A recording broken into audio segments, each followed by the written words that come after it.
नमस्कार बंधुरा सुमिर हेसेले आपनादेर सबाइके स्वागत। आशा करी सकले सुस्थ आछेन, भालो आछेन।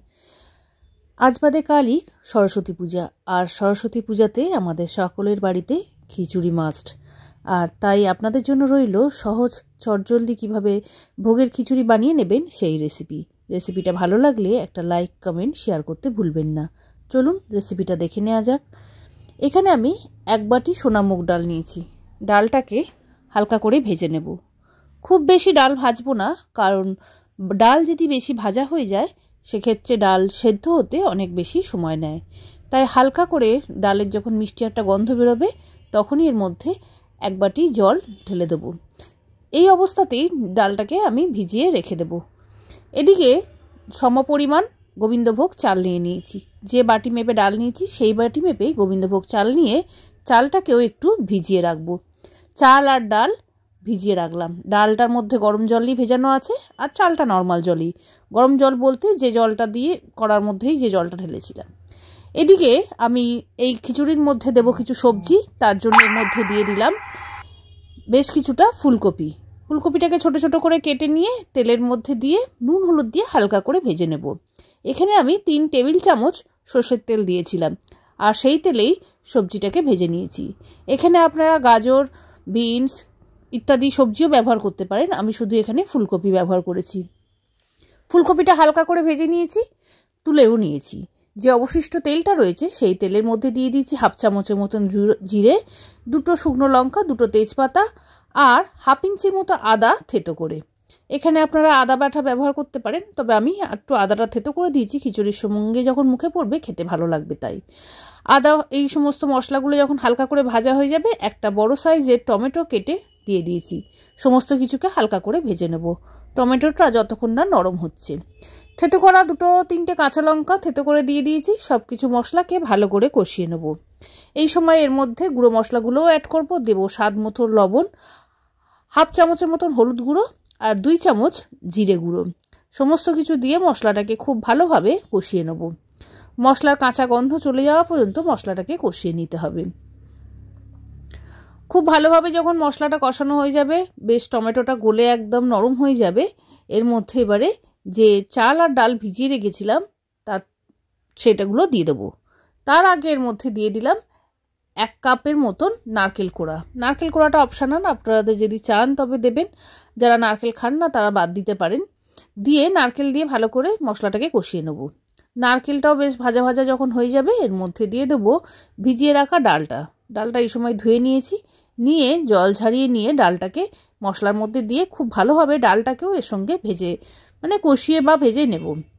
জলটা বেশ টেনে গেছে, দেখুন মশলার সঙ্গে ডালটা খুব ভালোভাবে মিশে গেছে, ভাজা ভাজাও হয়ে গেছে।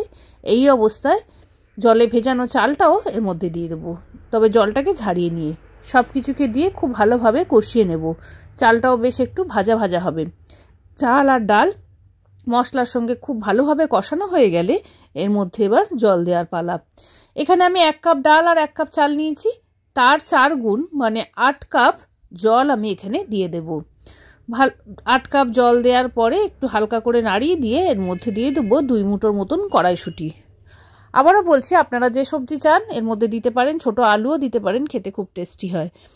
আমি কিন্তু শুধু ফুলকপি আর কড়াইশুঁটি দিয়েছি। সমস্ত কিছু দিয়ে ভালো করে নাড়িয়ে ঢাকা দিয়ে 7 মিনিটের জন্য রান্না হতে দেবো। 7 মিনিট পর একটু নাড়িয়ে দেবো যাতে নিচে না লেগে যায়। ভালো করে মিশিয়ে দেওয়ার পরে এর মধ্যে দিয়ে দেবো ফুলকপিগুলো। ফুলকপিগুলো প্রথমেই দিইনি, তার কারণ ফুলকপিগুলো ভাজা করা আছে, নরমই আছে, আর তার আগে দিলে গলে যাবে।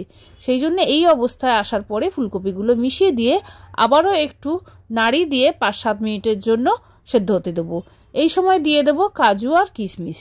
কাজু কিশমিশটা আপনারা ভেজে ব্যবহার করতে পারেন, আমি কিন্তু কাঁচা অবস্থাতেই ব্যবহার করেছি। সব কিছু দিয়ে ঢাকা দিয়ে আরও 5 মিনিট মিডিয়াম গ্যাসে রান্না হতে দেবো, যাতে ডাল আর চালটা সম্পূর্ণ সেদ্ধ হয়ে যায়। যে কড়াইশুঁটিটা অ্যাড করেছি সেটাও যাতে নরম হয়ে যায়।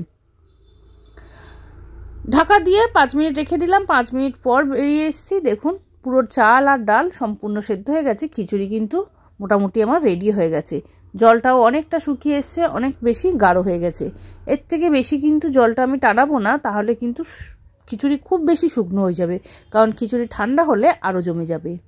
এবারে এর মধ্যে দিয়ে দেবো ভাজা মশলা। এখানে আমি 2 চামচ ভাজা মশলা ব্যবহার করেছি। ভাজা মশলার মধ্যে আছে 1 চামচ জিরে, 1 চামচ ধনে, 4টে ছোটো এলাচ আর 4টে লবঙ্গ।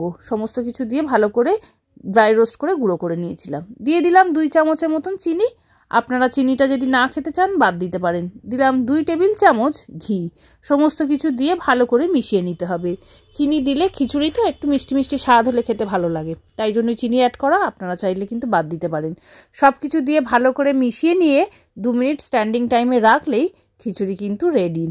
গরম গরম সরস্বতী পূজার দিন দুপুরবেলা সার্ভ করতে পারেন।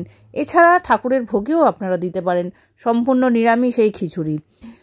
আমি এই খিচুড়ি লাবড়া আর বেগুন ভাজা দিয়ে সার্ভ করেছি, আর এর সঙ্গে লাগে কুলের চাটনি। আপনারা সেটাও বানিয়ে নিতে পারেন। আশা করি রেসিপিটা আপনাদের ভালো লেগেছে। বাড়িতে অবশ্যই কালকে একবার এই সরস্বতী পুজো উপলক্ষে খিচুড়িটা বানিয়ে দেখবেন, সবার খুব পছন্দ হবে। আপনার যদি ভালো লেগে থাকে তাহলে একটা লাইক, কমেন্ট, শেয়ার করতে ভুলবেন না। নতুন বন্ধু হলে চ্যানেলটিকে অবশ্যই সাবস্ক্রাইব করে পাশে বেল আইকনটিকে ক্লিক করে দেবেন। আজকের মতন এতটাই। নমস্কার, ভালো থাকবেন।